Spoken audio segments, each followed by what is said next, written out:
Assalamualaikum warahmatullahi wabarakatuh. Oke, bertemu lagi dengan saya Radina Tita Dia, kelas 12 STB. Jadi di sini di video kali ini kita akan membahas tentang biologi virus dan bakteri. Nanti yang akan dibahas itu ada di penelitian berikut ini. Jadi kita lanjut aja. Oke, sebelum kita ke materi kenalkan biologi. Masih dinamakan biologi itu. Jadi, biologi itu dibentuk dengan gabungan bahasa Yunani, yaitu bios, yang berarti kehidupan, dan akhiran logi yang berarti ilmu, pengetahuan, studi, dan yang lain. Yang didasarkan pada kata kerja Yunani, ligien, untuk memilih, mengumpulkan.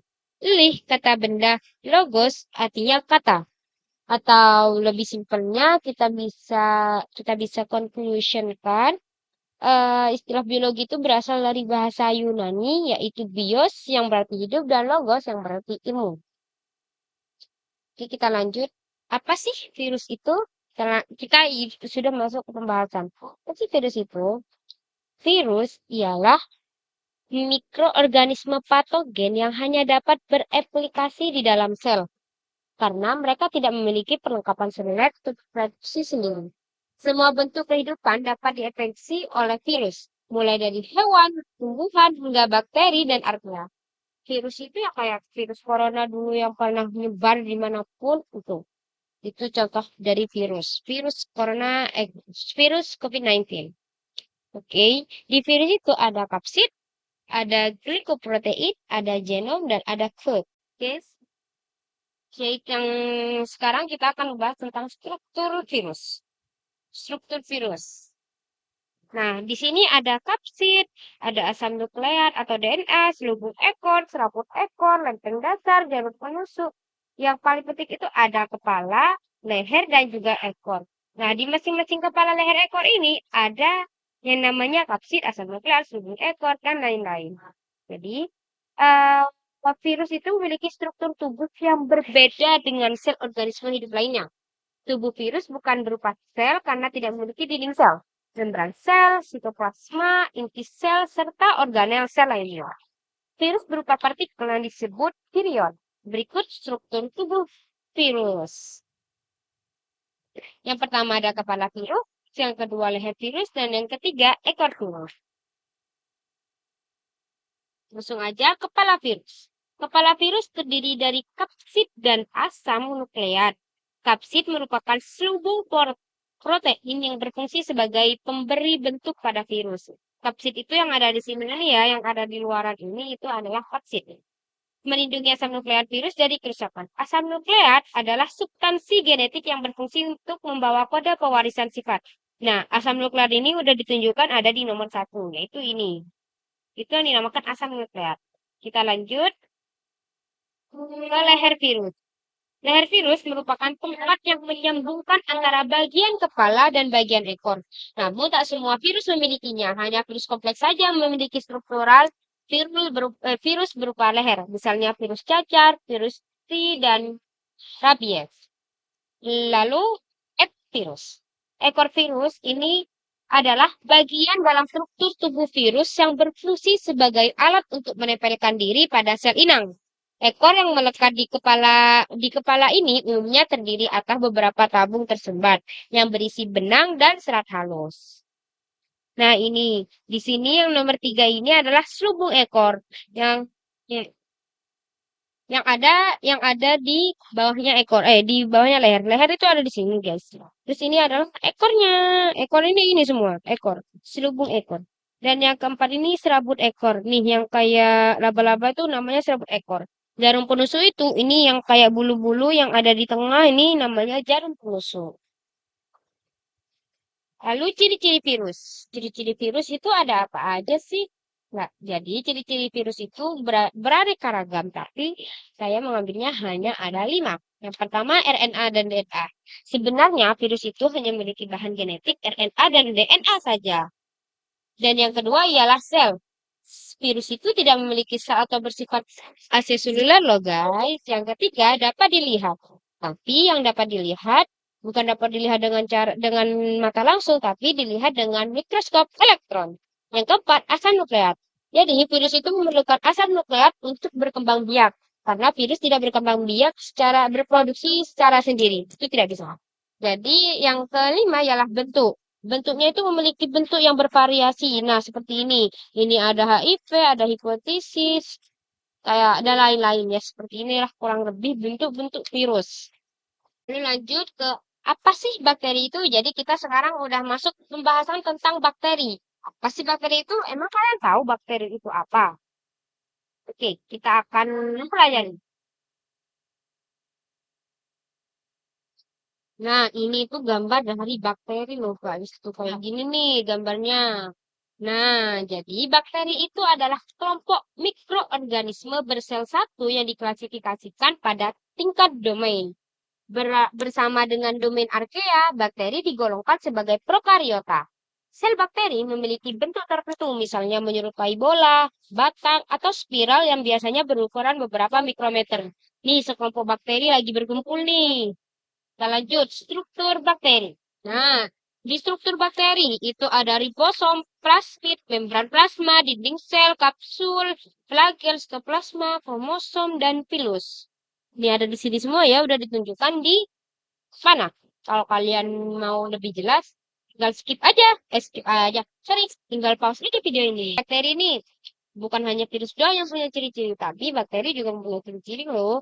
Ciri-cirinya, ukurannya bakteri itu termasuk organisme berdiameter 0,5 sampai 1 mikron dengan panjang 1 sampai 20 mikron. Jadi kecil banget ya. Nah, jadi kecil banget kan?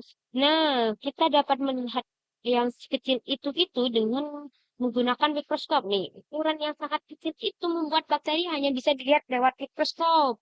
Jadi kita nggak bisa melihat secara langsung apakah di sini ada bakteri atau di sini ada bakteri atau di mana pun ada bakteri kan kita tidak tahu. Lanjut ke dinding sel. Proteinnya itu ada di dinding sel. Dinding sel itu tersusun dari mukopolisakarida dan peptidoglikan. Jadi bakteri itu mempunyai dinding sel. Yang keempat ialah cara hidupnya bakteri. Umumnya bakteri itu hidup berkoloni dan merupakan uniseluler umumnya. Nah, terus bentuk-bentuk tubuh itu beraneka ragam kayak ini nih. Kalian bisa melihatnya kan ya seperti inilah.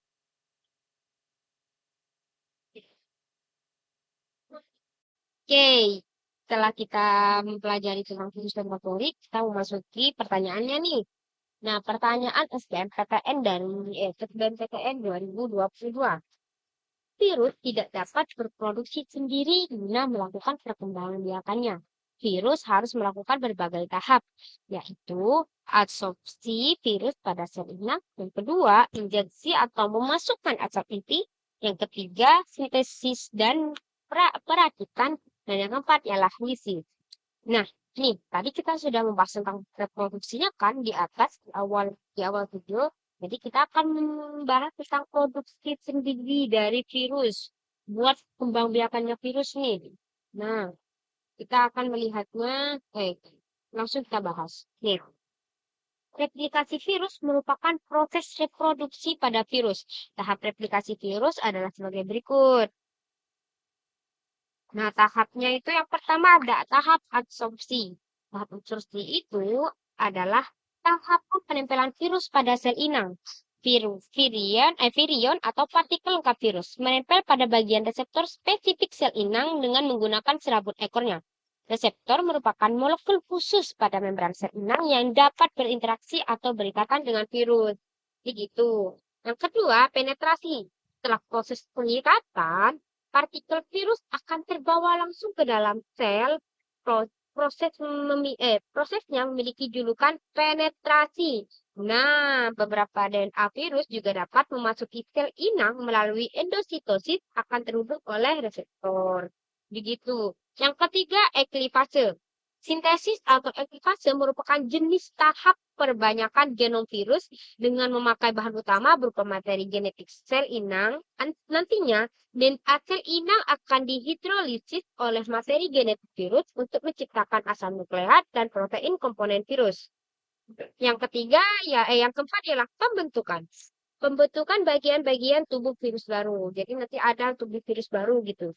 Yang kelima, perakitan. Proses perutunan terdiri dari pembungkusan bagian membran tertentu kita nukleoplasmid yang telah dirakit sebelumnya, yang berisi genom virus. Yang terakhir adalah lisis, tahapan pecahnya sel inang sehingga virus baru dapat keluar dan siap menyerang sel inang lain. Virus menghasilkan lizozim, yaitu enzim perusak dinding sel. Rusaknya dinding sel inang mengakibatkan terjadinya osmosis ke dalam sel inang.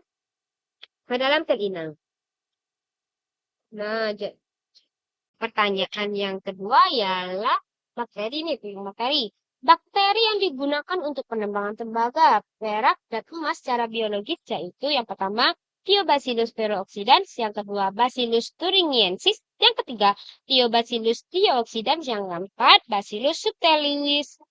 Nah, ini jawabannya. Di beberapa negara telah digunakan mikroba atau bakteri untuk penambangan tembaga, perak, dan juga emas. Secara biologis yang dikenal dengan istilah bioleasing. Nah, ini gambar dari bakteri bioleasing. Ini kita pakai masker. Bakteri bioleasing kayak seperti ini. Bakteri yang digunakan adalah bakteri kemoatotrop, kemoatotrop nih kayak gini nih gambarnya nih. Yaitu bakteri yang menggunakan sumber karbon dari bahan organik dan sumber energi dari reaksi kimia. Nah, contoh bakteri ini adalah Thiobacillus peroxidans kayak gini dan Thiobacillus thiooxidans seperti ini. Kedua bakteri ini mampu mengubah logam tak larut menjadi logam terlarut sehingga memungkinkan pengambilan logam dari biji mineral. Jadi jawaban yang benar adalah B, 1 dan 3 benar. Kita lihat lagi nih ke pertanyaannya. Nih, yang pertama itu Thiobacillus peroxidans, yang kedua Bacillus thuringiensis, yang ketiga Thiobacillus thiooxidans, dan yang keempat Bacillus subtilis. Nah, ini kan yang ditanyakan untuk penambangan tembaga, perak, dan emas secara biologis. Bakteri yang digunakan itu apa sih? Nah, jadi sudah dijelaskan, bakteri yang digunakan itu ialah Thiobacillus peroxidans dan Thiobacillus thiooxidans.